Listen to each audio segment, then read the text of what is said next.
आज आपण बनवणार आहोत चिकन खिमा।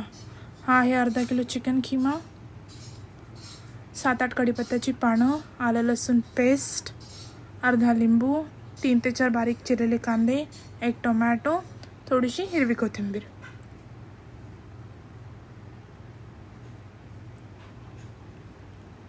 आता आपण 2 चमचे तेल आपण गरम करून घेऊया। तेल गरम झालेले आहे, त्यात आपण कढीपत्ते टाकूया।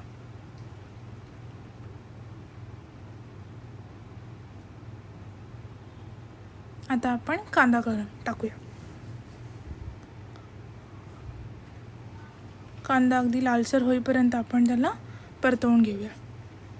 कांदा लवकर शिजण्यासाठी आपण 2 चमचे मीठ टाकूया। मीठ टाकल्यामुळे कांदा जरा लवकर शिजतो। कांदा थोडा लालसर झालेला आहे। आता आपण त्याच्यामध्ये आलं लसूणची पेस्ट टाकूया।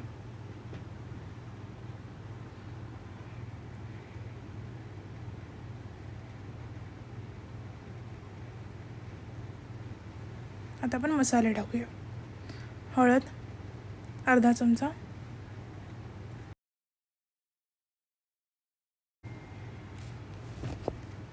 दोन चमचे लाल तिखट, चवीनुसार तुम्ही घेऊ शकता।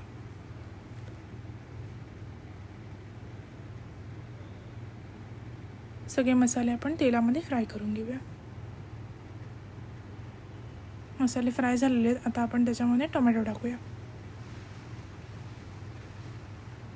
पुन्हा एकदा सगळे मसाले आपण मिक्स करूया टोमॅटोसोबत।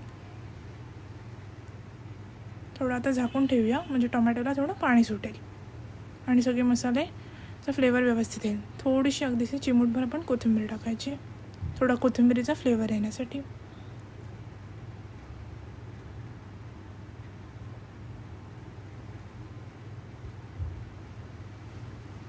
आता तुम्ही बघू शकता आपले मसाले कसे त्यांना पाणी सुटलेलं आहे टोमॅटोमुळे।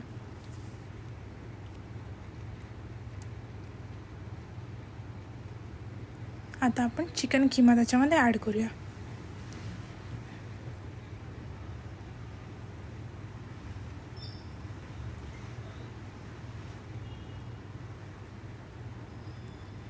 आता सगळं आपण मिश्रण एकत्र करून मिक्स करून घेऊया।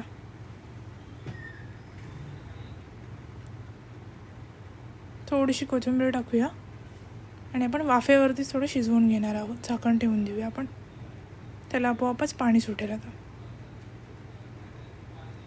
थोडं पुन्हा आपण ढवळून घेऊया आणि परत एक आपण 5 ते 10 मिनिटं आपण त्याला झाकून ठेवूया। आता तुम्ही बघू शकता खिम्याला पाणी सुटलेलं, अजिबात पाणी घातलेलं नाही आहे। हे सुटलेल्या पाण्यामध्येच खिमा शिजणार। थोडं पाहिजे असेल तर थोडंसं तुम्ही अर्धा पेला वगैरे पाणी ॲड करू शकता। पुन्हा हे सगळं आपण मिक्स करून घेऊया। आता आपण अर्धा लिंबू आहे, लिंबाचा रस टाकूया आपण त्याच्यामध्ये। हा रेडी आहे आपला चिकन खिमा।